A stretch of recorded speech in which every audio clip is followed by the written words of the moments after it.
The military takes action against those calling for coup in Nigeria, freezes bank account of violent protest sponsors. Can you imagine? So who are the violent protest sponsors? How did you know them?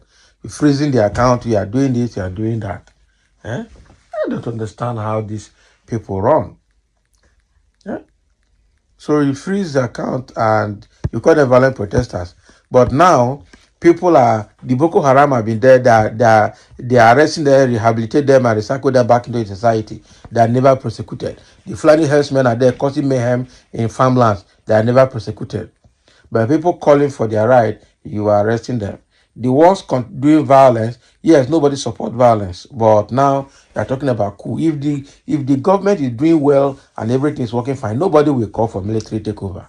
That is it. The military and other security agencies in Nigeria have launched a search for those calling for coup in the country and trying to force an undemocratic change of government. This was disclosed on Tuesday by the Chief of Defense Staff, General Christopher Musa, during a joint press briefing by security chiefs on Tuesday, August 6th at the Defense Headquarters in Abuja. So Musa said it is clear that those calling for change of government are sponsored, hence the military is drilling and will arrest those sponsors. He added that some sponsors of rioters flying foreign flags have been arrested while their bank accounts have been frozen. Can you imagine?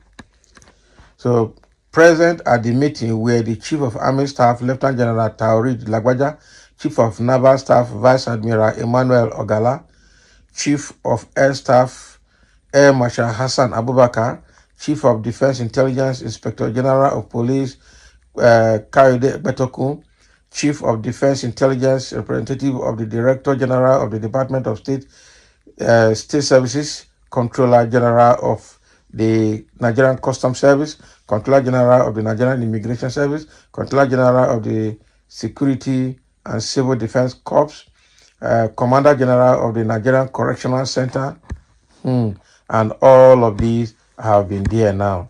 So the question is that the security chiefs, I know they met with the presidency on Monday. Now they are coming out with what they are planning to do. They are trailing people now, they can arrest. But the sponsors of Boko Haram over the years, they have not been able to catch them. Even when they say they know them, right from Dubai back to Nigeria, they have never done anything to catch them or arrest them. But out here, now they are trailing people that are involved in the protest. We agree violence is not good, it's not allowed, it's not the best way to do things, but look at what is happening now. If the government is good, nobody will riot, nobody will protest, and nobody will call for military takeover. Corruption everywhere, and I'm sure that corruption has also entered the military, because for all these service chiefs to be talking the way they're talking, they are getting their share steadily. But if you go down to the military, among the recruits, the ranks and files, you will see that they are suffering. A lot of them actually want to run away from the military work because their salary cannot even pay their transport back home. Sometimes their salary cannot meet the next month's salary.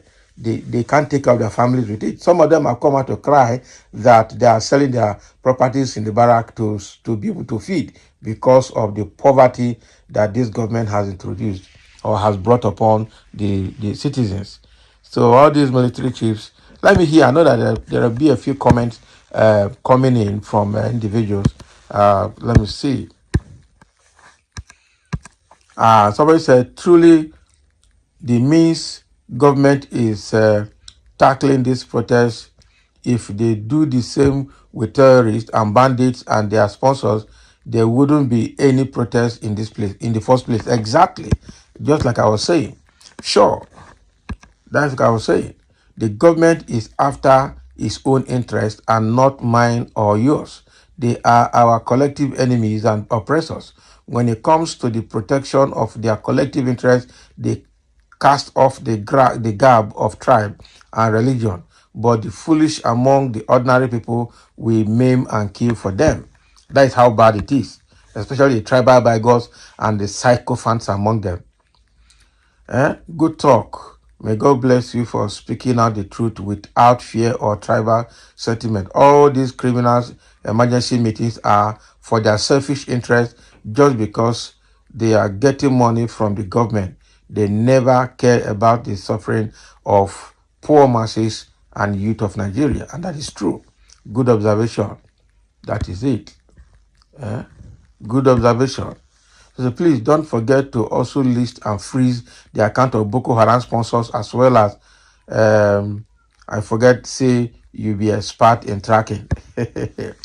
There is no reason why democracy should be complemented with authoritarianism. The military has no constitutional basis for freezing accounts. Exactly. Even when you want to subvert the system.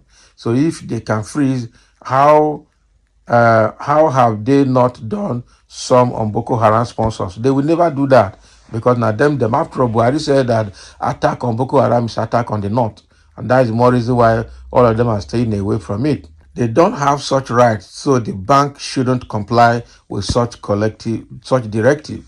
Why didn't they freeze the account of those sponsoring the Boko Haram? That is the question everybody is asking, but they will never answer those questions because they know what they're doing. What is not in that is that someone cannot pretend to be hungry while he is not, or pretend he is passing through hardship while he is not, or decide to park his car and pretend that he can't afford the cost of petroleum fuel. Okay, it then begin to trek to the road. I suggest that government could retract some of the policies that appears to be anti-people and let the nation move forward. They will never. Even when Tinubu made his speech, you can see that in his speech, he ruled out, restoration of fuel subsidy or, removal of the floating of the Naira exchange rate. Even Obasanjo has come out to say subsidy is back. But if subsidy is back, and we are still buying fuel at that higher rate, then it becomes a double scam. That is how bad, that is the bad part of it. That is double scam. The military can block the account of sponsors, but it can't block the hunger and the hardship ravaging Nigeria, including the rank and file. That is it. A bad government. Now bad government, nothing. But now so now, not what they would do, except they do the right thing. Bad government, now bad government. If all the security chiefs had been 90% Fulanis during Buhari's tenure, this disclosure would have never happened. I am still at a loss why incompetent idiots want to hold on to power without requisite capacity. Can they tell Tinubu to reverse back subsidy for where they will not say that? They will never say that. So that is exactly what is happening. The military they are frowning against people calling for military coup, and now they're freezing people's account and they're arresting people now. I know that is what they're going to do.